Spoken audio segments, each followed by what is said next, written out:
Hello, one and all, and welcome to another episode of Baggers Chat. My name is Mitch Pattinson, and as always, we're joined by Ethan Daffy. And tonight, we are reviewing North Melbourne v Carlton at Marvel Stadium. Final scores were North Melbourne 11 goals 5, 71 to the Carlton Football Club. Dare I say, the 2025 premiers. 24 goals, 9, No. 153. I know I said it last week. I officially have booked my grand final tickets. I know I've also bought Daffy Boy a grand final ticket tonight as well. Also, my Carlton mates a grand final ticket because we are officially heading towards September after today's win. Obviously taking the piss a little bit, but what a Yep. fucking performance. Yeah. Like, Yep. that is Yep. I wrote in the initial thoughts, that is the one thing every single Carlton supporter Yep. was asking for. We wanted a statement win. Yep. And it was like the past few weeks, it's just been building. It's just been building. Yes. And I could guarantee the conversation will be how shit North Melbourne were today, how shit West Coast were last week. But now we have some momentum. Yep. We've been asking for this. We go week by week. Yep. Yep. Now we head into next week with massive confidence. And I hope they know Yep. exactly how well they're playing, and that is a brand of football that performs in September. Yep. Gaff, how are you? You were there today. How good was today? Oh, mate, that last quarter, you know when you're having like such a good laugh, like the whole game was great, but I was laughing every goal. You know those funny goals like Will White's kicking it from the boundary, Cooper Lord popping them from 50. It's just like this is like it feels like a fantasy. You know those quarters, it's like what the hell is going on? Like this is unbelievable. And I said to you just before we filmed, like it was 24 goals, 6. We kicked the last 3 points with 3 minutes to go, whatever. I was like, this is the straightest I've ever seen us kick. It was just, but that's what confidence does, Patto. Because then every person who has a shot on goal, what do, Patto? They put it through because they're not thinking about, oh no, if I miss, oh no. We're up by 50. There's no need to worry. So, no, like you said, you couldn't have said it better. That is exactly what I was after and what every Carlton supporter, me, you, every podcast, every bloody supporter was after. And you could tell after the game, the vibe was good. It was like, come on, no, we're not saying we're here to fucking, make top 4. It's like we said, week by week. That's what we're gonna do. We're gonna focus on that. And this week, we're gonna focus on this week first before we head into the Cats, which will be a tough battle. We know that. Yeah. But we've got to focus on this week, and we've got to enjoy it. We've got to enjoy it because, like you said, we've been building. We've both said with just little bits. And the Collingwood game, it was a shit result. We can admit that. The Dogs game, shit result. But there was things that we were trying. We were trying to take on kicks. And today, we put it together for 4 quarters. And what I love today, they'd kick 2 goals. We kicked 2 goals. Yes. And it was just, like you said, perfect. It was almost perfect, really. Really. Like, and people go, like you said, it's fucking North Melbourne. What do you want us to do? Win by 400? Like, we couldn't win. I think that was their biggest loss of the year. So on their marquee game. So, no, fantastic. And if there's any North Melbourne fans listening, and there was a point in the game where we got up 50 points, and they're chanting free kick Carlton, blah blah blah. Come on, did you not learn your lesson from last year? Back to the bottom 4 and enjoy next week against Port Adelaide in Adelaide because that'll be worse. That'll be worse. So I don't want to have a go at North fans, but I'm not a fan of those supporters, those group of supporters. You got to just worry about how your performance is because it's not good enough. And we've been in that position. We know it so well. 82 points is not umpiring. But God, of course not. But that's my initial thoughts. But yeah, fuck, come on. Yeah. I mean, I'm literally looking at the notes I wrote down because we obviously have the run sheet and then I also have my notes in front of me as well. Yep. And I literally wrote down North fans, haha emoji, angry with the umpires. It's embarrassing. It's actually like I feel bad because it wouldn't be all of them. It wouldn't be all of them looking at the umpires. I feel bad for the ones, when we go, you talk about a fan kind of group. There'd be some of them going, what are we whinging about the umpires for? We're getting smacked. It's embarrassing. Yeah, because I mean, I'm like, I literally wrote it down, and as Yep. soon as like even on the telecast as well, like they were Yeah. showing Oh. me the fans and how angry they were getting at the umpires, and then as soon as they got a free kick, everyone was like cheering, and I'm like, mate, are you serious? Like, Mm. if there's any other club that feels the exact same way as you about Mm. umpiring goals, it would be Carlton, but we don't fucking complain about it. No. Of course, there is that small Yeah, of like course. group of supporters, but like a large majority, I feel like every single club has a Mm. problem with the umpires. Unfortunately, Yeah. it's just how it is. Yeah. Just the luck of the draw, and that's what I like. And I could guarantee I'll probably hear today, probably No. tomorrow as well. I'll hear North Melbourne supporters complain about the umpires and say that's the reason why we lost. Are you fucking kidding me?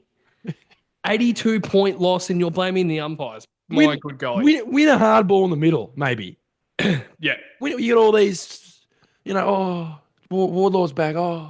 Worry more Oh. about what's going They on. talked a lot of this. I don't like talking about other clubs, and I won't talk about it any further.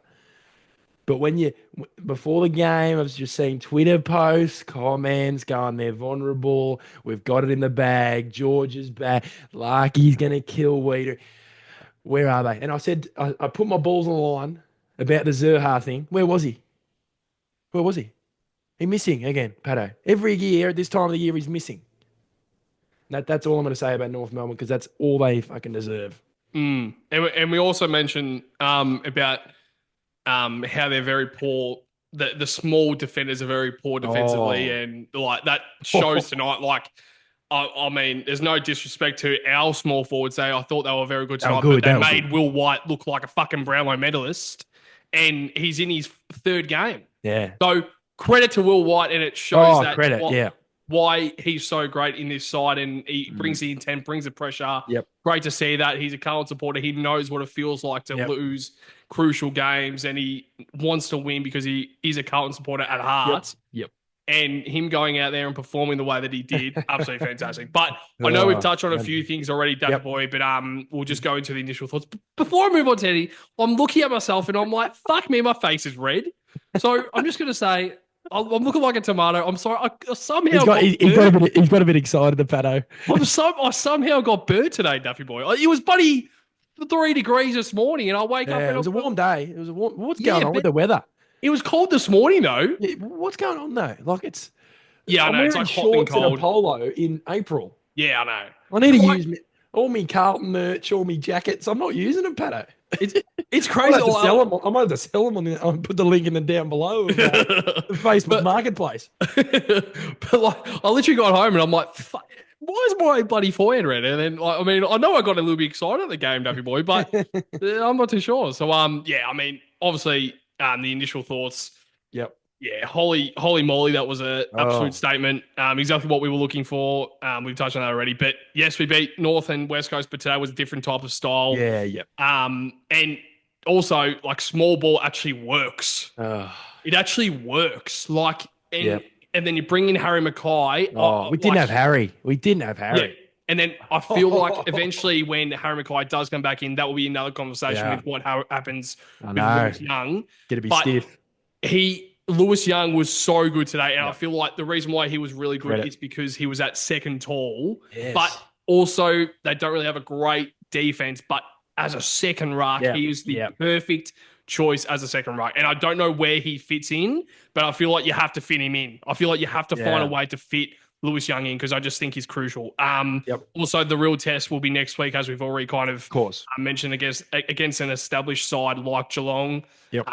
So, yeah, enjoy the win, but make sure in a few days' time we look towards Geelong and really focus on that game because that will be crucial. So, Duff, is there anything else you want to touch on in terms of initial thoughts before we head into some crucial stats throughout the game, but also some other moments and notes from the game today? I must say, after a month of footy, we're down in the dumps, season over. It's funny how my favourite saying, I don't know who came up with this saying, but is the one I have it's ingrained in my brain since I was young. It's never as good as it seems. It is never as bad as it seems. Yeah. Like, you look at Carlton last year, flying at second on the ladder, 2 games ahead in second. We almost missed the 8. So we all thought it was as good as it seems. but it wasn't. And it's like we said. I think the mentality for us has to be week by week. Don't worry about Adelaide in 2 weeks. No, don't worry about that. Worry about enjoy the win, and then you go to Geelong and you focus on their game plan. This game has passed us now. Now we focus on how we beat them. Of course, in this episode, we're going to be talking about the game. But once this episode's done, Patto, the mind shifts straight to Geelong and that massive, crucial game. But I'm really proud. They enjoyed their footy today. When we're enjoying our football, our team and our supporters, we play better footy. Well, you know what I mean? When they're not so serious. They kick goals, and look, Cottrell with Williams, that goal celebration, and he's lifted him up. That's the Carlton I like to see. Bit of a laugh. Everyone's getting around it. People are hitting each other and patting each other on the ass. People are running from fullback to come and celebrate goals. Like, that is football. I think that's Carlton footy, Patto. And I think that's what we saw in that kind of round 10 to round 17 kind of period last year, where they were really enjoying each other's company and the way they were playing footy. So, and across all lines, finally, for my initial thoughts, really well. Every single line. And I know the midfield are a big part of that. They killed it. But I thought each line, like the way the defenders stood up today, like they'd have a few repeat entries and they kept going. And I'll tell you what, I've backed this guy in after he had a couple struggling weeks. Nick Haynes. Yep. Oh, baby. And Sauce, do not take him out of the defence. Do not. He has to stay there. He's too good. He's too good. Hello. And I know it's North and I know it's blah, blah, blah, but there was moments where he was unlucky. Yeah. Like when Weeders went off, I think that was during the second quarter. Yeah, we were kind of sitting down the end. So we're on the cheer squad end. And I was watching Sauce. He's all over him.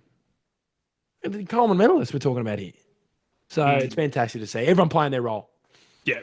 And yeah, like, even when Weeders went off with the corky, is that what you were talking about in the second quarter? Was that the second quarter? Or was that third? Yeah. There was one where he went back. He did it a couple of times. I think was it that though? Was it that moment? Yeah. I think there was a couple of times where he got hit in the same spot. Yeah, right. Just a corky. I just looked at the injury list. No, he's all good. So he had a bit of issues last year with a few corks. So, I'm sure I'd imagine he'd get up for next week. But, he's good, isn't he? He's better than good. Oh, Jesus Christ. Everyone was great, but he was one of the standouts for me. He'll win my votes. That's my sneak peek. Yeah. Absolutely spot on with everything you said. They're like, you almost kind of like exited that stadium today. It was speechless. Yeah. Like, of how good it was. And probably have to look at it from a wide lens and say, look, was it really like the win that we really thought it was? And I think it was. I think it actually was.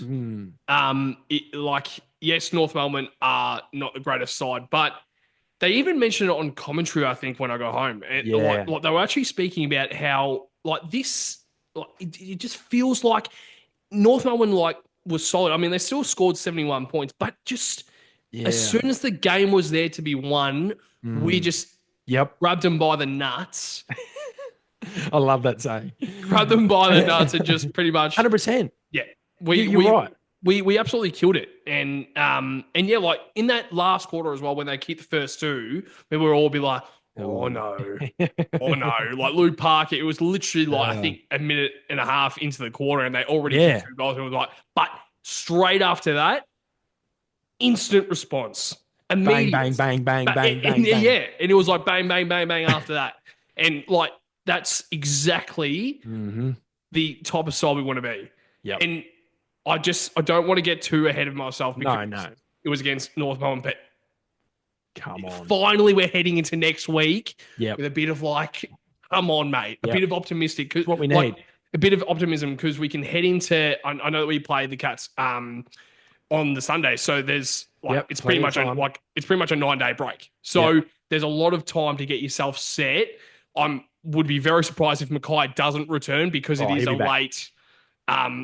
But I mean, there were people saying that there's no way that he will return next week. And I'm like, fucking seriously? Like, he's returning, mate. When was so it was Saturday he did the concussion. So it's 6 days now. It will be 13, 14 days, Yeah. 15 days before he's, Yeah. he's had he'll play next week. Yeah.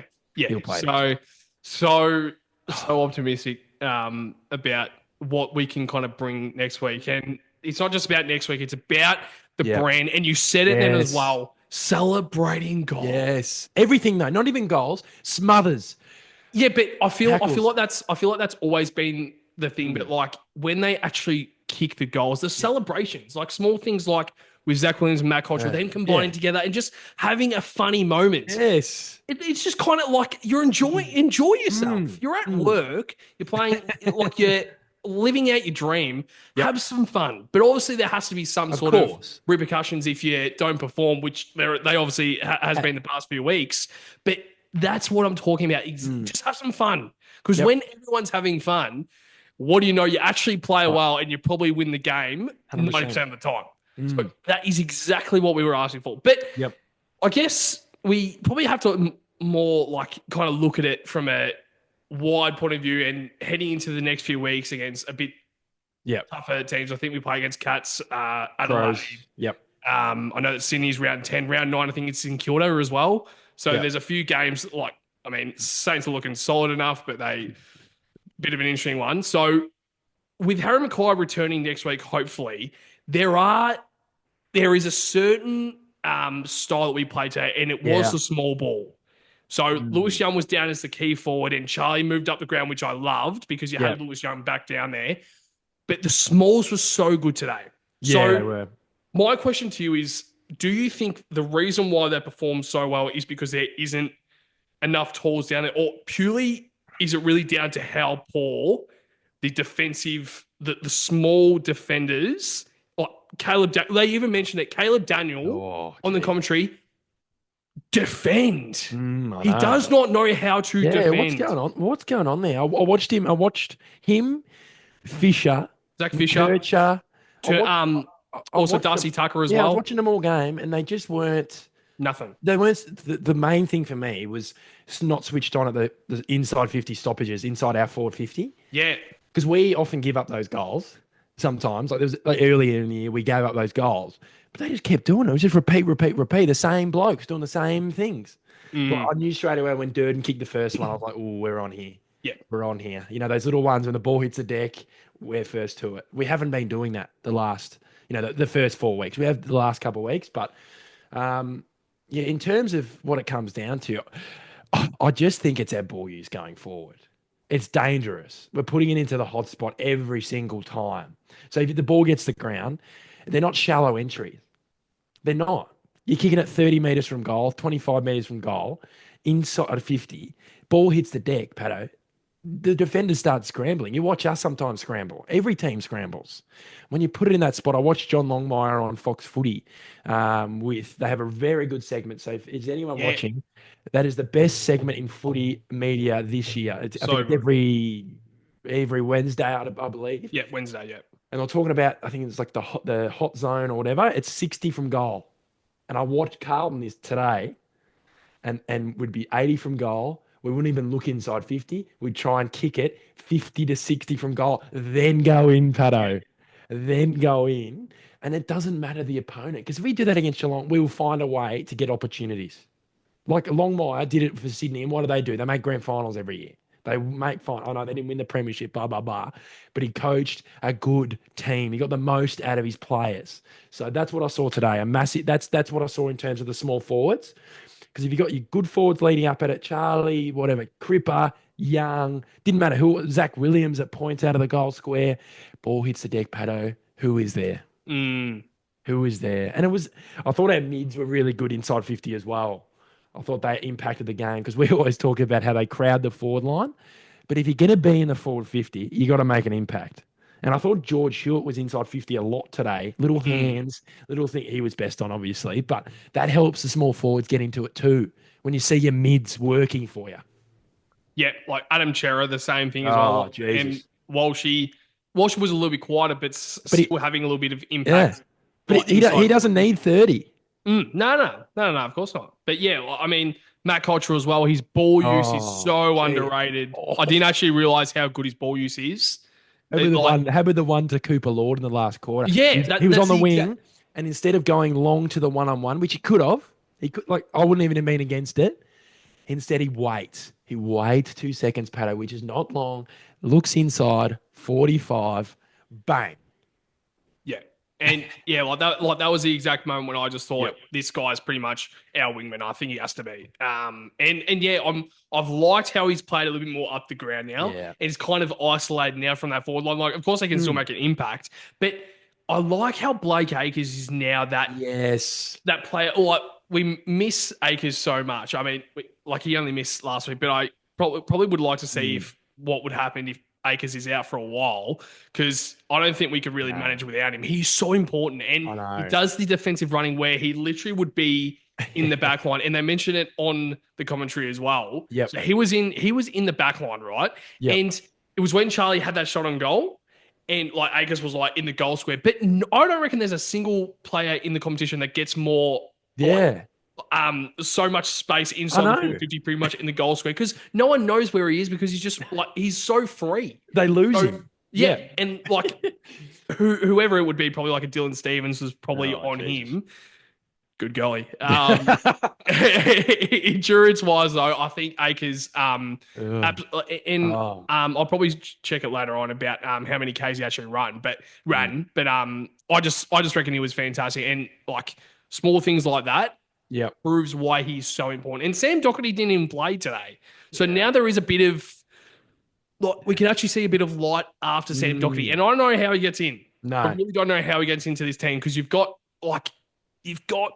players now, like you got Jordan Boyd, who's performing in the VFL, and you got a guy like Matt Carroll, who's doing really well as well. He's ball use, man. He's a good size. He's keeping Bordy out.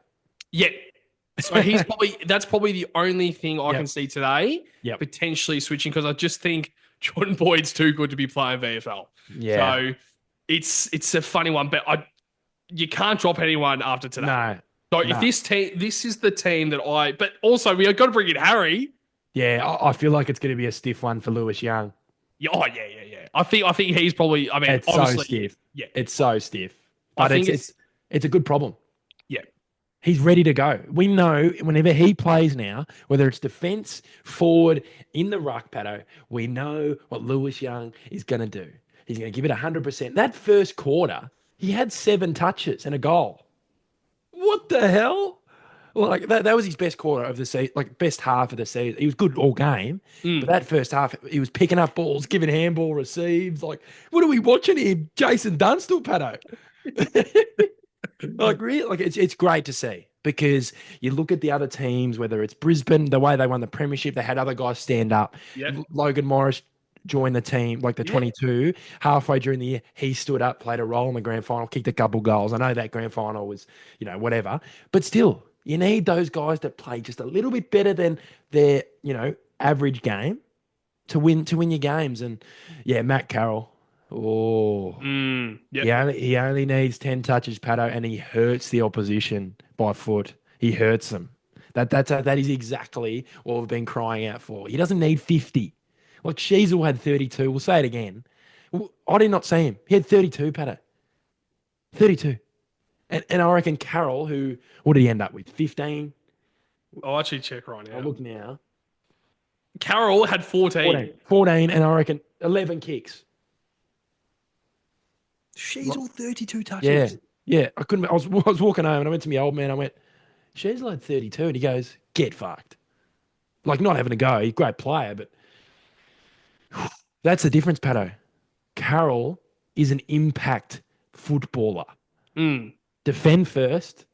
Like, that's going to keep Lockie Cowan out of the team if Carroll keeps playing the way he is. See, Moo as well. Yep. He's a better ball user than Moo. He is. I hate to say it, Patto, but it's just what it is. He's a left footer. He's clean. He doesn't try too much with the ball. He just does the right thing at the right time, and he defends well. And like you said, your point a couple of weeks ago before he came in, his size. Yep.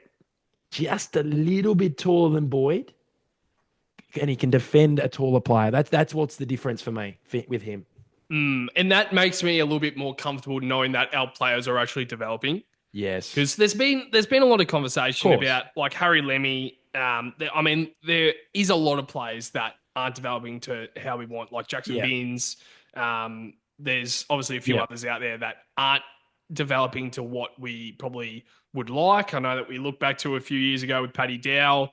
Will Setterfield was another one, like him coming in. I know that he was a bit of a mature age, but you still kind of develop these players. Lockie O'Brien's another one. Like these are like top echelon picks, and they just can't develop to what an AFL standard, And like AFL.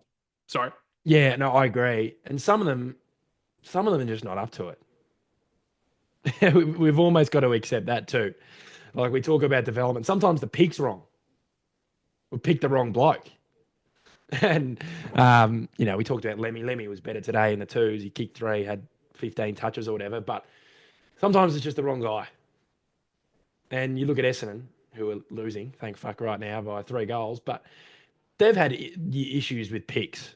2020, they picked Perkins, Reed, and someone else as their top 10 picks. And look where they are at the moment. Is it a development or is it just they've reached their ceiling? Yeah, exactly right.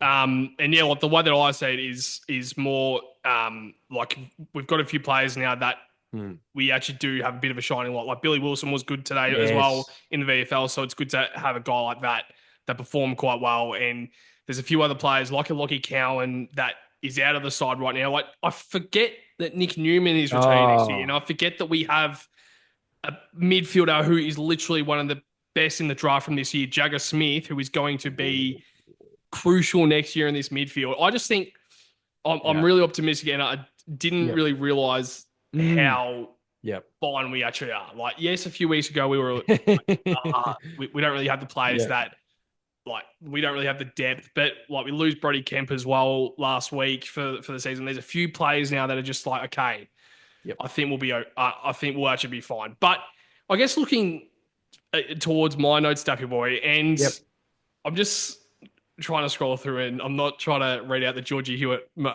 comment at the moment because I'll say that for later. But I guess what I wrote is dominant first half, couldn't hit the scoreboard as much as we would have liked. Great to see us putting the foot down in that third and fourth quarter and dominate the scoreboard. So in that first quarter, we obviously didn't get reward for effort, in my opinion. I don't think we still hit the scoreboard, obviously, but we could have put the foot down a lot more than what we did in that first half. And to come out the exact same way, effort was there, but to actually put it on the scoreboard, if that was a 4-quarter effort, I think we probably would have seen North Melbourne fold this week. Let's be real, Daffy Boy. So how did you see that whole game as a whole? Like, I think it wasn't classified as a 4-quarter performance. I don't think.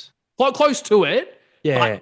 But I think it was probably 3.5 because there was a bit of a moment in that first quarter and maybe the second. I just think 4 quarters is. I mean, I'm being a bit harsh. I will say it's a 4-quarter performance. Actually, I think it has to be. But that whole from the first half to not putting extreme pressure on the scoreboard like we should, only leading 20 points at halftime, and then to come out in the second half, dominate the way we did. How'd you find that? Yeah, for me, there was no panic set in. We weren't panicking, and we panicked in the first 4 weeks of the season. I think we panicked. I think the biggest one was the Richmond one. I think when they started to come and they kicked 3, 4, 5 goals in a row, we panicked, didn't we? Even though we were still winning. Yeah. Like, I remember that game, we were 2 goals up and I'm going, we're fucked. Like that, it was unbelievable. Like it was the weirdest mindset in that game. I was going, we are going to lose to Richmond. We're 2 goals up.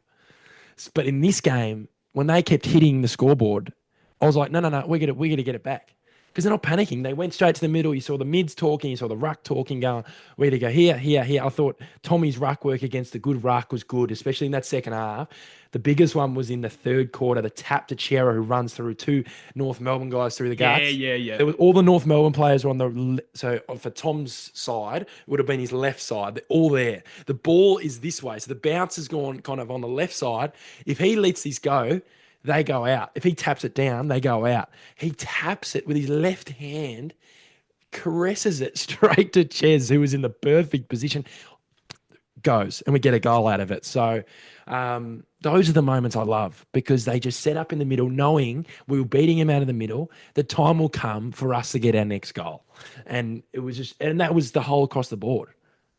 And when we put time into like our midfield and our clearance work, I know everyone goes, "Oh, the game's past clearance work, blah blah blah."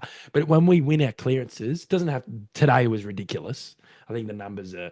I'll have to go to the numbers in terms of like centre clearances, 20-10. Like you're not going to win that every week, but if we win it by 5, we put ourselves in a really, really, really good spot to set ourselves up defensively around the ground and get a deep entry. So, Patto, it's just a breath of fresh air, isn't it? At the moment, I'm just enjoying. I feel really good. Like you said, with the Jagger for next year and our list and players who are out, and we still get an 82-point win. Yeah. It's really pleasing to see. And I'll tell you what, I think our defense has held up really well for this whole season. Like have teams really put it on us? Forward of the ball? I don't think so. I think our issue's been more forward of the ball. And of course you could have issues defensively, but today I know they scored 71, but let's be real. The game was over and they kicked a couple goals and were selling. How about Constanti? Oh, I didn't realise because it was near us. I saw the fans kind of have a go at him. I thought, it's just a normal, crowd. And then I checked my phone and he's done the shush. He's down by 10 goals. He couldn't get a game in Sydney, mate. Come on, Jacob. Sort your shit out, mate. come on, Jake. But yeah. So I'm just having a look at the scores that we've conceded for the season. So. Yep. Richmond, we conceded 82 points, obviously, to lose the game in the end. Hawthorn, we conceded 80. The Dogs, we conceded 83. The Pies, we conceded 63. Last week against the Eagles, we conceded 50. And today, we obviously conceded 71. But out of those 6 games, the highest conceded score was 83 against the Dogs under the roof at Marvel. Yeah. So, and the second to that, which is quite crazy to me, but it was obviously against the Tigers at 82 points. So it shows there that our defending is great. But what I found today, and I think there will be a bit of talk if there is any negatives that we let North Melbourne concede 71 points. But I think the reason for that is because we put 153 on the fucking board. That's why. You're right. Yeah. But I would so much rather play the way we did today than the 2023, I think we were speaking about it, how we were too defensive. And then there was just a change. There was a clearance, clearance beast, and that obviously leads to score. Yeah. So that is what I saw today, but I also saw it last week, and I think it has been building. And I just feel like today it was just all attack. Did you notice today how we were looking inboard as well, a lot? Patient. Yeah, but also not scared to take that risk. Like Ollie Hines, I think he kicked it to like a Matt Carroll, I think, through the middle. And it wasn't risky. The greatest kick, but I don't mind that because at least you're actually trying to find something. Because if that ball finds Carroll, where that point was, so obviously to the people that do watch a lot of AFL, if the person on the wing marks it obviously very wide on the wing, all the players in the forward line will obviously push over to try and make that kick a lot easier. So if he goes into the middle, all these players that are that are in the forward pocket have to move over pretty quick. Yeah. So like the Carlton forwards can see that Ollie Hines is trying to go into the middle. So if they're trying to kick that into the middle, and the Carlton forwards know exactly where that ball is going and they can get quickly onto to spread out in that forward 50, that is exactly what we want. And we want easy shots at goal. We speak about Geelong, how easy their shots at goal are, and that's why their conversion rate is probably the highest in the league, because they just get easy shots on goal. Like Jeremy Cameron, he kicks 100 million out of 100 million from that stupid forward pocket because he just snaps it. 100%. But if we give Harry Mackay that opportunity, I'm guaranteed he would have kicked 300 billion, the exact same. That was a big thing for me, that like you said, with the ball use, but also the easiness of the goals. I know we're playing North, but Geelong do it against everyone. Yeah. And they will do it against us. That's what we've got to watch out. And that'll be a big challenge for our defence as well. But easy goals. Yeah. How many in the goal square? Oh. Yeah, I know. And that's why I just think heading into next week, we obviously need to be very cautious about who we're playing next week. But of course, we've said it. It was a different brand of football today. Simple. Simple. So Daff, we're going to move on to another, I mean, not really a segment, but another note that I have in my notes. Another comment I have in my notes is probably a better way to use it. So 24 goals a night. Obviously, the conversion rate was very, very good today. But Yep. let me just go through the goal kickers very quickly. Can you keep count of how many names I know? Yeah, I'll go with my hands, all right? Zach Williams. Yep. Charlie Curnow.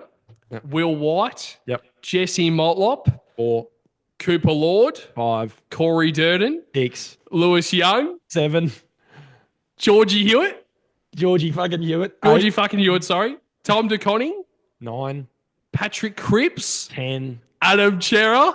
11. Blake Acres. Oh, 12. Jeez, that's half the team. More than half. That is nuts. Yeah, it's good. And you know what I love? The midfielders kicking goals. Yeah. How good.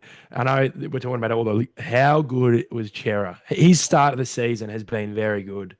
And I said to my mum today, I said, the reason why no one is talking about him is because we were losing games. Him and George have been so consistent this year. Yes. George Hewett, he'd be in the All-Australian team. Good Seriously. Shout. It's a good shout. It's a He awesome was shout. by far the best on the ground, and he was by far the best last week. And I reckon he was probably the best in the Dogs game. Yeah. Let's be real, he was up there. I know there's other players, but Patto. It's not a bad shout at all. But in terms of the goal kickers, it was a great point you had. Bringing it 12 goal kickers. 12. If you get that every week, you're going to be winning games more times than not. And there'll be freakish games where there's two teams where they're both going at it and high scoring. Could be next week. And we could have 12 goal kickers and lose to Geelong. But if we do that more times than not, spread the load. We don't need Charlie kicking 8 because we're not going to get 8 out of him. He's not in prime form. Let's be real. But he was solid today. He was solid. But we don't need him to be the hero. We're past that, Patto. He's going to have a random game where he will kick 8. That's what superstars do, right? But we don't need to go every game, if Charlie's shit, we'll lose. Like today, he didn't take the game by the scruff of the neck and kill it. No. The team did. Had the chance to. Had the chance, but he doesn't have to. Exactly right. And of course, we'd love it. We'd love him to kick 50 goals in a game, but it's not going to happen. You know, when Harry comes back, my thing for him and Charlie, it's more of a combined thing. 5 to 6. If they can kick a minimum of 5 to 6 and you got other guys working, you know, like you said, Zach Williams kicking a bag and, you know, Will White chipping in for 2, Durden chipping in for 2, Chera, Cripps, and Blake Acres. It's really good to see. It's fun. It's fun football when you see other guys kick goals. Just have a guess. You might know already, but just have a guess how many touches Patrick Cripps had today. Oh, are you looking? No, I'm actually looking at the Eagles score right now because I just love Esmond's demise. But I was actually looking at Jake Waterman's stats. But Jakey, I don't know, 20, 19, 18, 17. Yeah, but I thought he was actually okay. Yeah, but what you said about Kerno as well, you don't need Paddy Cripps to dominate. It's either one or the other. Yes. But if we're having Will White dominate the game, I think we're doing all right. I love him. He's one of my... He's got something. There's something about certain players like that I love. And he lifted in the sea. He had a quiet first half, but the big moment for me was when he had the ball in the forward 50, picks it up, goes on his right, hits Fogg in the middle of the 50. I was like, this guy's got something about him. The dribbler goal, he meant that too. He meant the dribble. And I was like, just a guy has energy, Patto, not just keep plugging away with the same old players, Doherty, Fantasia, all those boring players. We've got guys who want to play every week. They don't think they've got a game every week. They're not guaranteed a game every week, so they play like it's their last, Patto. Yeah. And seeing by the celebrations, he was knackered after his third goal. You could see he was bloody spent. He put his body on the line against North Melbourne, Patto. Yep. Yeah, absolutely spot on. And also Cooper Lord making an impact in the last quarter, like kicking 2 goals. Unbelievable. I think he finished with 6 touches as well. So it's definitely not the worst guy out on the ground because he's beating a guy. Well, he's pretty. Jacob Constanti, 4 touches for Constanti, and he turns around. Start, shush, mate. You are literally playing for North Melbourne. Yep. And the only reason why you're playing for North Melbourne is because Sydney did not want you, mate.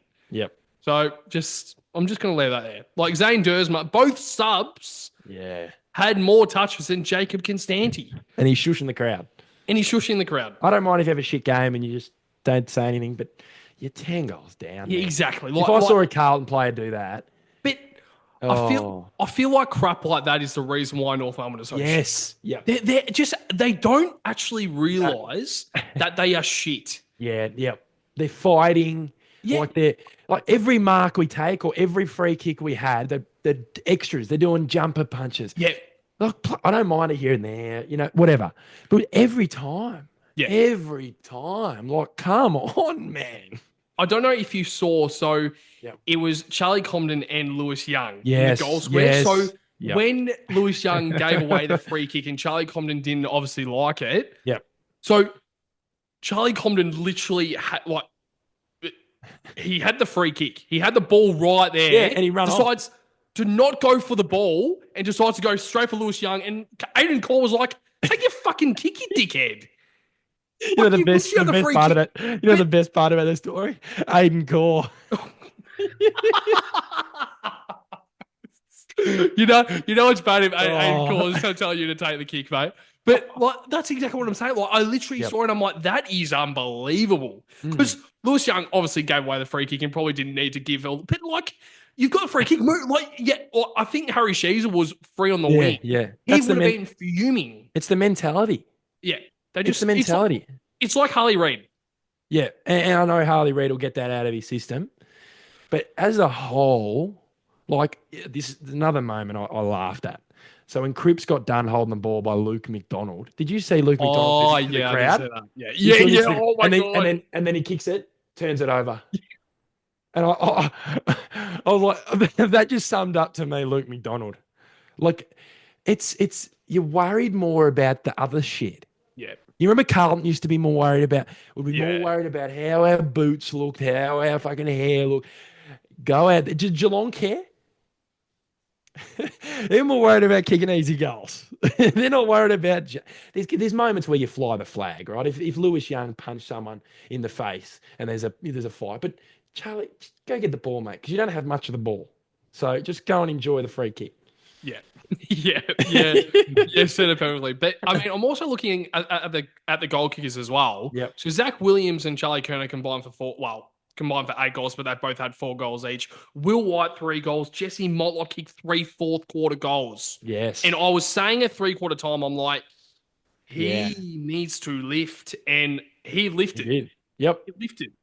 And that's exactly what we wanted from Jesse Motlop. Yep. Like, we said it last week, and I think, heading into this week, I think Corey Dern played a very good game today as well. Good, But it just, small things like that, how Jesse Motlop lifts in the last quarter. Yes, we were up by a fair few points when Jesse Motlop kicked his first goal.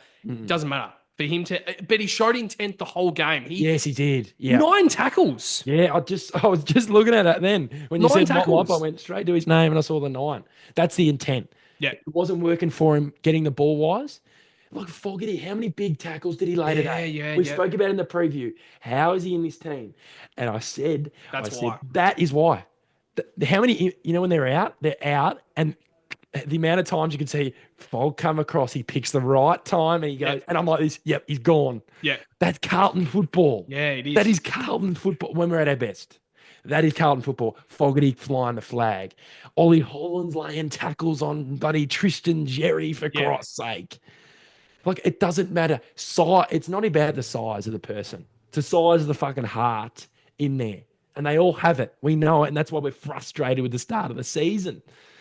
But now we look forward. We've got to look forward now. We're not happy with the month.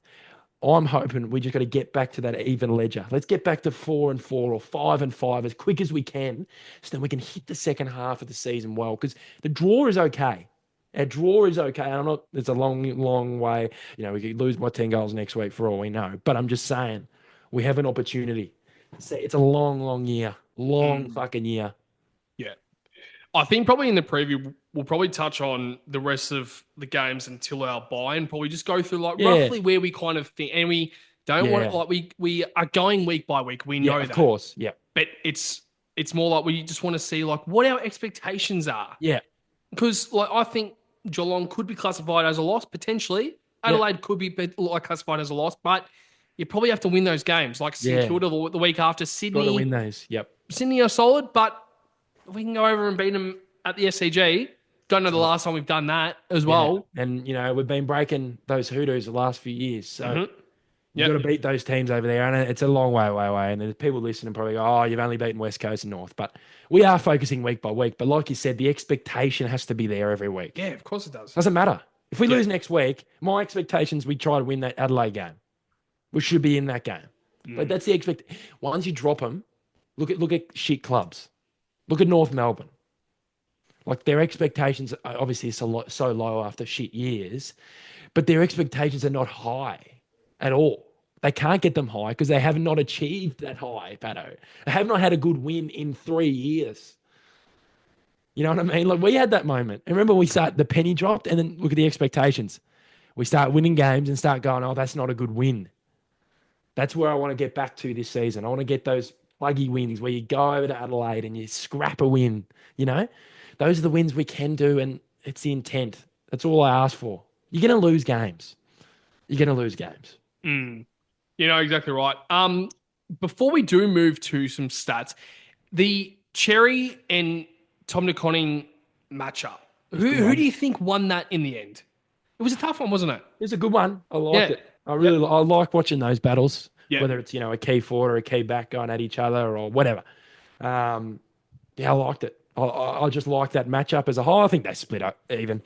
I thought Tommy was really that goal that he kicked. That was a very Tom DeConing goal, wasn't it?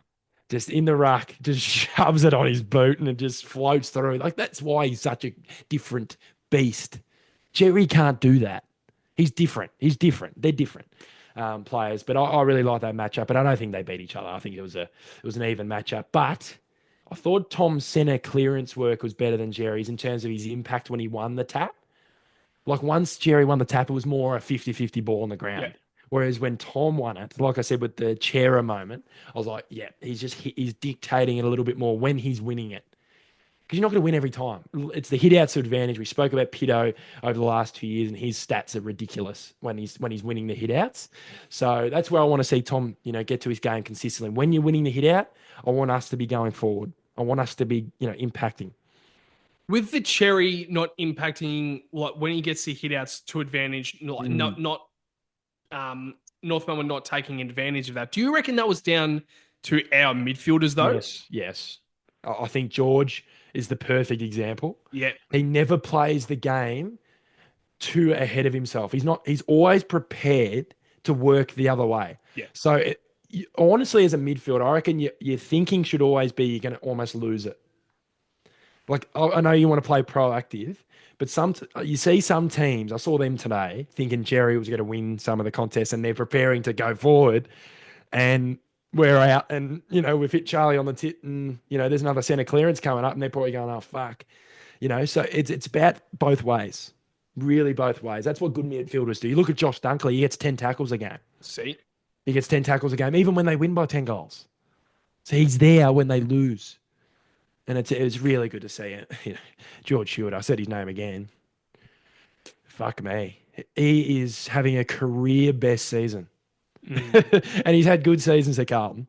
Oh, yeah. Solid as seasons. But he's like best player on the ground stuff. Because, yeah, I mean, like, I think like a Josh Dunkley's a pretty much a perfect example. Yeah.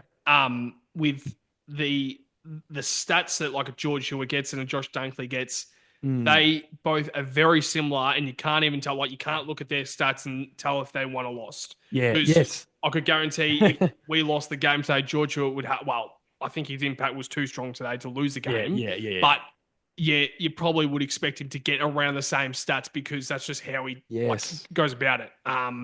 And I think it's great. Like, it's great to have a player like that, and I think that's our point of difference. We've got the Patrick Cripps, we've got the Sam Walsh, we've got the Adam Cherry, we've got all the stars. With George Hewett, probably has to be the most important player in that midfield At right the now. moment, yep. He does just he's in and under, but also he actually Yeah. his ball use is so good. Yes, that was his little down on his game. That's why he couldn't impact as much as he could. He always got the ball, but sometimes you just be like, oh, he doesn't have the penetration. He's choosing his kicks well and he's patient. He's not just chucking the ball in the boot. You know what I mean? Like some of those guys, you watch those clearance beasts, they get the ball and they kick it long, which is fine. But when you start adding that to your game where you just take that extra 2, 3 seconds, hit a wide one, kick it to a better ball user, kick it to Cottrell, get it out of your hands and give it to better ball users. It's just really good to see. And I just checked the score again for Essendon and West Coast. It's 61 apiece. So that's going to be a very interesting last term. Oh boy. Oh, yeah, I mean, also one of the moments was like when Corey Durned with that mark, I think probably about 80 meters out. What a mark, by the way. Well, the goal. Yeah, the specky. Oh yeah. No, like I'm more speaking about like when he handed off to George, and like you never see George running by asking for the footy, but also he absolutely laced out Charlie Curnow when Paul was right on his fucking tail. Yes. And it was great mark by Charlie too. Yeah. To be fair, but it was the reason why he was so good, and the reason why he had the chance to mark it is because of George Hewett's kick. Yeah. And I just think his ball use is so. This year it's different because you haven't seen him have the opportunity he has, and of course Matt Kennedy was a great player, and I think he was a great servant of Carlton. But yes, Matt Kennedy's gone, but George Hewett's best football has opened up. We've opened up another dimension within Carlton, and it's George Hewett performing the exact way he did tonight, and it's just great to see. Yeah, like it's a guy that's been through the thick of it for like through Sydney, and how not poorly used, but just he wasn't. Yeah, he was used as a tagger. He was used at half back. Yeah, moved over to Carlton to get probably to find success. Because, I don't think Sydney were looking overly great in 2020, 2021 when he looked to go to Carlton, but also to get a little bit more opportunity 100%. In that midfield. So he moved to Carlton. Carlton saw the opportunity to get George Hewett, an experienced player. He's played in the grand final. He's played in a few grand finals, actually. Yep. Bring him over, play in the midfield, experienced body in there. But I feel at the end of last year, they actually realized he's got something. Yep. And it's something that we're kind of lacking. And he's been moved around too much alongside Matt Kennedy and even like a Lockie Fogarty rolling through the middle now.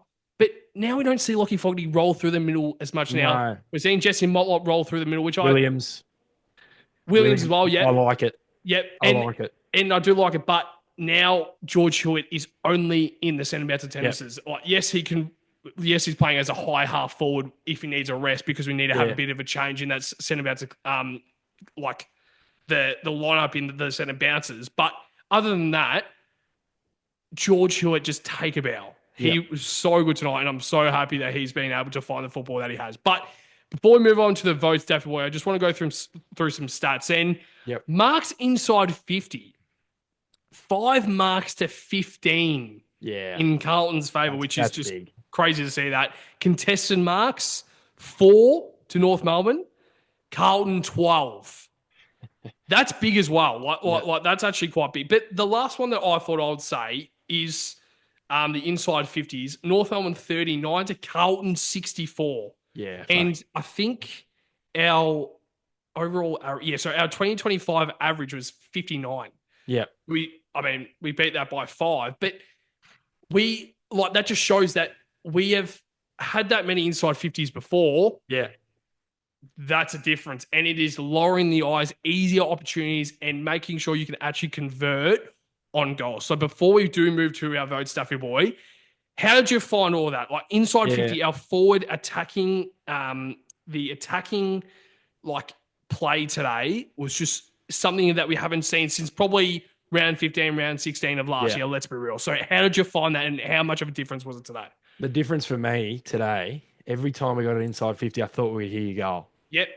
Yeah. It was like you said, with round 15, 16, that Geelong game. Remember every time the ball went in, everyone's up. The whole crowd's up. Like, we're going to do something. It's like we're actually going to do something. Where the first 4 weeks was like, It's like, oh, here we go. Long down the line. Let's just hope Charlie takes a ripper mark. But we didn't have to hope today.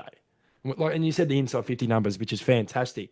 Big stat for me, 24. Like I know it's our numbers have been in terms of inside 50s for shots on goal have been really bad. But today, 24 goals from 64 inside 50s. Like that is 24 goals. Yes, we did get 24 goals. That is unbelievable. Mm. It's fantastic. I think it's 37%. So close to 40% of the time you're getting an inside 50, you're kicking a goal, Patto. So, yeah, those stats are massive. And the big one for me was the centre clearance. Like, we'll whip their ass. Mm. Like they rave on about these guys on their team, like their midfield's great. We kick their ass. And that's what we should be doing. We should be kicking their ass. So it's really good to see. So, yeah, it's just good. It's just fan bloody tastic. Yeah. And then I'm also looking at the efficiency inside 50 as well. 59%. And our Yeah. 2025 average is 43. So for people who don't really understand this, it's the efficiency inside 50 from like Yeah. not even just scoring. It's the like making the inside 50 targets like efficient. Yeah, yeah. Hitting And them. it's just small things like that that just I would love to see what it would be against like a Collingwood and a Hawthorn and more importantly like a Richmond. I would Yeah. like to see that stat. And I'm just so yeah, it's small things that we've been crying out for weeks. Yep. And finally, I'm going to Yep. say it again. Yes, it was against North Melbourne, but we go week by week and we head into next week. If we have the exact same stats, We'll win. yeah, but if we, I mean, obviously, if we have the exact same stats, we'll win. But like, it's more like we know that this is our brand, Yep. and we are finally back to being a good side from Hopefully. last year in 2023. Hopefully, Yes. so. Yes. Daffy boy, let's now move on to our votes to finish the episode, our review episode. So, people who don't know what we do for the votes, we go 3, 2, 1, just like the Brownlow system. 3 votes for best on ground, 2 votes for second best on ground, and 1 vote for third best on ground. Carlton players only though, but I don't think I would have picked any North Melbourne players anyway. So, No. Daff, your bag of the game votes for today's game. It is very tough.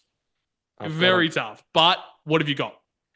Like you said, very tough. It's tougher when you win because you just got so many options, so many guys, and people will probably listen to our votes and go, "What about him?" What the team was fantastic today. There's probably about 15 blokes who got a vote, including Lewis Young. Yeah. and it just shows you how good some guys were today. So my 1 vote, he didn't have 50 touches, but Jacob Wiedering, every time it went into their forward line, he was there. And Nick Larkey, the only goal he got was from the cheap push in the back, which was there. It was there. I didn't boo and go, oh, blah, blah, blah. It was there. That was the only goal he got. And Wiedering would have been so angry at himself for giving him a goal, doing through that. But Wieders for me, 1 vote. Oh, Jesus, he's good. Jesus, he's good. He'll be top 3 in the BNF. I can put $1,000 on that. Those types of players get top 3 in BNFs because he's so consistent. 2 votes. I said he's been kind of under the radar this year. Chera, 2 votes today. Just really solid. Him and Hewett were the Batman and Robin today, I thought. I thought they were the duo. We didn't need Walsh to have 50. He was solid, Walsh. And how his meters gained are just better, Walsh. Yes. He's attacking. That's the Walsh I want to see. But, yeah, Chera, fantastic. His ball use is good. What I loved about his goal, he hit it to Charlie, and then he didn't just go, okay, let's let Charlie have the shot. No, I'm going to go inside 50 and get a nice little cheap goal. What have we said about that, Patto? Get the easier goals. I don't want shots from the boundary. I want under 5 shots per game from the boundary. Under 5. Under 5. So that's my goal for the rest of the season. I don't want to see goals from the boundary. And, Cripper's goal from the boundary is a ripper, and that's going to come. But if you avoid those goals and have more shots like Chera's, you get to win more games. So, and 3 votes. I ordered KFC before we got here. And when you're at KFC and you order on the screen, I'm sure people know this. When you have to put your name in. And I was going, I'll just go Ethan, whatever, do the normal. And I was like, I paused. I paused for a second and I'll get. Here we go. Here we go. I've got this photo on my phone, and it hit my head. This hit my head. If it fucking loads, George Hewett's face. It didn't load. Surely you put Georgie fucking Hewett, yeah? It didn't allow F words on the Fuck. thing, but I put George, and you can't put a last name, so it was just George H. And when he called out my name for the KFC, I was just like, oh, I walked a little bit taller. I walked a little bit taller to grab me zinger box Patto, but nah, he was huge today. I think we've spoken about him in depth. Let's be real. There's nothing more to say. He won the Super Clash medal, which is the first of its kind. His speech was the most George Hewett speech I've ever seen in my life. I loved it. He just went, thanks the North and cheers to the fellas and just walked off. He don't need it. He just does his thing. Meat and potatoes, Patto. I call him meat and potatoes Hewett. Doesn't have social media. He goes home to his kids. Probably goes to bed at 9 o'clock. He probably sits by the fire. Put a couple of marshmallows on the fire and has his steak and heads to bed and gets his recovery sorted and eyes off the next victim, which is Geelong's midfield. So, fantastic from Georgie. Yep, spot on. Love the votes, and it's quite tough to get those players as a 3 because there was a hell of a lot of players out there that played well. Like even to we haven't even mentioned Charlie a lot, and he kicked 4 goals, 3. Like he could have had a bag. Yeah, fucking hell. So, I think his impact was quite good today. But you know what? I actually want to try because I think I'm going to try and get Nando's after this episode ends, Def Boy. And you know what? Instead of Georgie Hewett, I might have it as Jacob Constanti as the name. And then they'll be like, Jacob Constanti, that sounds familiar. Oh, yeah. The guy who fucking shushed the crowd. That's the guy that got traded to North Melbourne because he's fucking shit. Yes, that's right. Yeah, okay. Here's your Nando's, mate. Here's your Nando's, mate. Who's going to give you your Nando's? Aiden Core. That'll be his next job, the way he's fucking defending, mate. Aiden Core. No, mate. It'll be Charlie Comden. They just don't defend. They're not defend first. I think Core's the only one. Griffin Logue. Yeah, he was poor today, but he wasn't on Charlie. That was weird to me. He was on Charlie, but then they took Logue off to get Core on. The worst moment was when it was Will White versus Logue on the boundary, and Logue just hit it out. What the fuck was he doing? He didn't want it. He didn't want it. Yeah, he did not want it, and that's what pressure does. That's my last point on pressure. Yeah, spot on. Dave Boy, let's now touch on my vote. So, one vote. It's so tough. Oh, no. I'm going to give it to... I'm going to go a little bit outside the box here. Oh, I like it. You know what? I'm going to give it to Will White. Yes. Will White gets 1 vote. He's been on the list for fucking 47 days.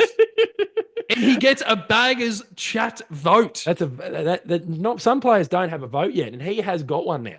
It's pretty crazy. It's gone down in history. People are listening to your voice just then going, that is history. Yeah. History made. 3 goals, 12 disposals, 10 kicks. He's using his left boot, which is absolutely fantastic. 5 tackles. He's just the player that just does exactly what you need, exactly what you want. And I feel like he has to play. And even if he plays a poor game, you probably have to keep him in. Yep. Like, if he plays 5 or 6 games of course. Poor, then maybe you can look at it. But I just feel like he played too well today. But we're not even mentioning Zach Williams. We're not even mentioning Jesse Motlop. We're not even mentioning, even Cooper Lord, who came on for fucking 25 minutes and still dominated. It still was better than fucking any of the North Melbourne midfielders today. Good goalie. Am I wrong? Yeah. Oh, mate. I probably am wrong, but... No, he had 2 more touches than Constanti. He's a bad excuse for a footballer, isn't he? I know we're bagging him. I feel sorry for the Constanti family, but I think you need to start planning for life after footy. I thought you were about to say that the Constanti fans. I don't think he would have many, mate. Yeah. He is his own fan. He loves his own work. Fucking hell, I'll tell you what. He would be the type of guy to create an account, the big _ Jacob _ Constanti Instagram account. Be like, good guy. 2 votes. You've mentioned him already. Jacob, fucking Weitering man. Can I just go through his stats? So Mitch McGovern also led the game with 8 marks, which I thought he was solid today. I think he made a few turnovers, but that's just what you kind of expect from Mitch McGovern. I think if he takes that kick, we're probably going to be better off. But Jacob Weitering, 13 disposals, 12 kicks, 1 handball, using the football by foot. Yeah, yep. 7 marks, 1 tackle. I think he was great, and 303 meters gained as well. So absolutely great by Jacob Weitering, and 3 votes. I'm going to give it to Jacob Constanti. I'll tell you, can I just say this last? I am not saying that guy's name ever again on this channel. We can't waste our time. It's just wasting our time talking about this guy. Like, come on. I'm not trying to disrespect him, but you put it on yourself, Jacob. You're not shushing our crowd. We're 10 goals up, man. You put it on yourself, Jacob. You haven't had 40. You know what I mean? Like, if he had 40 and kicked his 4th, I'd be like, oh, whatever. 4. It was his 4th touch and final touch. Yeah. I think 3 votes is very self-explanatory. George Hewett. Did you go through his stats? No, because there's so many stats to go through. We'd have to have another episode. I'll go through his stats right now, and it's actually, you don't actually realize how well he played. So 1 goal, 34 disposals, 13 kicks, 21 handballs, 1 mark, 9 tackles as well. Yep. And last but certainly not least, 12 clearances. Guess who the second player was, and guess how many clearances he had. Chera? Nope. Jai Simpkin, guess the number. 5. 6. Yeah, fuck. So George Hewett had double the amount of clearances than the second best player on the ground who had clearances. Yeah. Are you kidding me? He had 9 at halftime, George. It's unbelievable. And I feel like he kind of took the piss a little bit in that second half. He did. He could have had a lot more than that. I was having a laugh because there's some moments like you'd be deep inside 50 and I'm like, what the fuck is George doing there? Like, what's going on there? But yeah, like you said, he embarrassed their midfield. Yeah.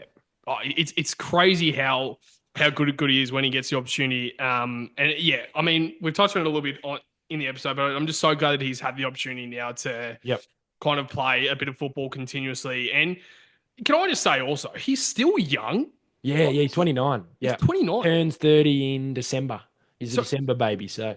And the way he plays. Yep, leads by example. But many more years left. Oh, I'd give it George. 5. Yeah, he's an ultimate professional. Yeah. It's like Cripps. The bodies are ready to play another 5. Like, these days, look at Boak. Like, fuck, he's still playing.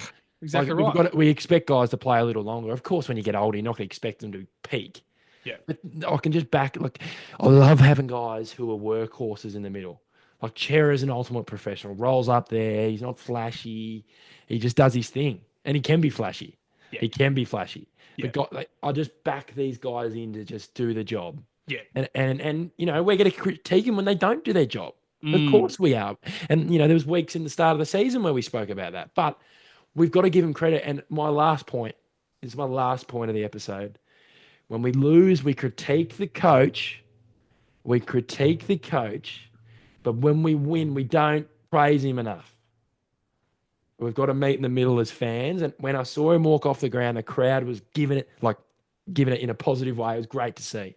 People high-fiving Vossi, patting him on the head. He's been imagine his family when we lose games. God, yeah. See, imagine your dad popping up on the bloody Footy Classified with Dickhead McClure talking about some random, sponsor in our junior team, MC Labour, blah, blah, blah. And then it somehow leads to Michael Voss's game plan. Like, he put the same game plan out there, backed the boys in, and we won by 82 points. And if we beat the Cats next week, what are they going to say about Voss? It's the players. It's up to the players. And of course, there's moments in a game where the tactics need to change. But that should not change. And I'll be disappointed if we go safe next week and bring back Doherty. And even, I know Boyd's good, but the formula out there today with young Carroll, young White, Geelong, have those players that are young and impact. Keep them in. That's the point of difference. The young guys who just fight for balls. And when you see, Cripper probably sees guys like, Carroll throwing his body on the line and going, I need to go harder in the next contest. That's where it stems from. Seeing the young guys really go for it. Yeah. you can't drop anyone next week other than Lewis bring Young. in Harry Mackay in. That's Yep. probably the only change that I would make, And it's unfortunately, on stiff. Lewis Young. Yep. But that's probably the only change that you would make, right? Yeah, unless there's some sort of, injury during the week Yeah, or yeah, but like in terms of yeah. Oh, omissions, you 100%. can't No, bring in Doc next week. no, no. And you can't bring in Boyd. No. Yeah, yeah, I completely Sorry, agree. but yeah, don't play it safe. Next week, take the risks. Spot on. But it's not even a risk. Like, I No, feel it's like it's a not. risk to bring in Doherty. Yeah, 100%. But I feel like we, as a club, we've done it for so many years. We play these really solid sides, and we go, let's just go with the safe formula. It won't happen. No, It it won't won't happen. happen. Let's hope it doesn't happen because that team today can do the job next week. Yeah, spot on. Before I do wrap up the episode, I guess, I just wanted to read out what I said on George Hewett on my notes, and the title was Georgie fucking Brownlow Hewett. But do you reckon that's his career best game? Has to be. Oh, he's had some good ones this year. I feel like that's his career best game. Yeah, in terms of in a win as well, he did kick 2 and have 35 against the Pies. He was better today, I feel. Yeah. In a win too. That helps. Like he impacted so well to get there. But yeah, I'm loving what I'm seeing from him. Yeah. It's another step up, and like you said, he's got many years to come. And I can just say, when Jagger Smith comes into that team, and he's going to be bigger, he's going to be in the gym. He'll be bigger than all his other draftees because he would have had the months they didn't have to get ready. And I would rather have him out there, of course. But you've got to try and take the positives out of a shit situation. And let's fucking do this. Come on. Yeah. And it's going to be so good for Jagger Smith to come into 2025 to see two Brownlow medalists in Patrick Cripps and George Hewett. Oh, George Hewett won the Brownlow. I'm honestly inviting all the Baggers Chat subscribers to come over to mine, and we're getting fucking hammered, Patto. Yeah, but also my last note on Hewett was matched up on Luke Davies Jr. That is your modern day tagger. Yeah. Like, it's not a tag, it is a matchup where he keeps an eye on Davies Jr., but he impacts the other way as well. Yeah. So I just think that was the last note, and I think that's just a brilliant way to end on Georgie Hewett, and a brilliant day today for Carlton. But Daf, did you want to touch on anything else before the episode wraps up? No, all good. Except for fucking Essendon are winning. So What's the score? 2 goals up. Come on. Is it fourth quarter? Yep, 10 minutes to go. Come on, Eagles. Come please. on, come on, Moe's. Yeah. Moe's. And Tim Kelly. Yep. Yeah. But no. But last week it was only West Coast, but Essendon are struggling against it. That's all right. That's all right. We only won by 70 and couldn't hit a side of a barn kicking at goal last week. It was the opposite today. We were kicking straight. Last week, if we kicked straight last week, it would have been 180 points. Oh, my God. And then people would have been going, oh, Carlton's actually good. Oh, they only beat West Coast. Oh, they only beat North. What does it beat Geelong? Is it only Geelong? Bring that same mentality, people. I'm watching you. Whoever's watching it right now, I'm looking straight down the barrel of the camera. I'm watching you. Because if we win next week, they'll be in hiding.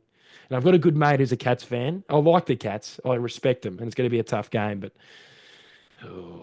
bring it on. Bring them on. Looking straight down the barrel, being like, yep. I'm going to punch. I'm going to send my fist straight through the screen. Yep. And it'll pop up in the... All right. We probably have to wrap it up because Duff and I are looking actually a little bit delulu at the moment. As, yes. The children say nowadays. But to every single blue bagger out there, enjoy this time right now. We've had a shit start to the season. Yep. 4 losses to start 2025, and now we are coming off 2 wins. We said this after the Collingwood game. If we can head into the next few weeks, get a bit of momentum heading into Geelong. Now it's happened. We can now enjoy the momentum, but head into Geelong next week and be very cautious about how good of a team they are. Yeah, but of course. we can still perform it, and we can still beat them 100%. Absolutely. 100%. We haven't had a win at the G this year. We've had a few chances to play at the G, but let's make sure that we get the win next week against the Cats on Sunday Arvo afternoon game. So to every single blue bagger out there, make sure to like, comment, and subscribe on our YouTube channel. Also check out our socials, whether it's Instagram, TikTok, Facebook. There's a few other content, I guess, that you can access. So please make sure to look at that, and also make sure to check out our podcast platforms, whether it's Spotify, Apple Music, Amazon Music. There's a few others out there as well. But Yep. so much better after a win. To you, Daffy boy, and to every single blue bagger out there. Yeah, the The bag. baggers.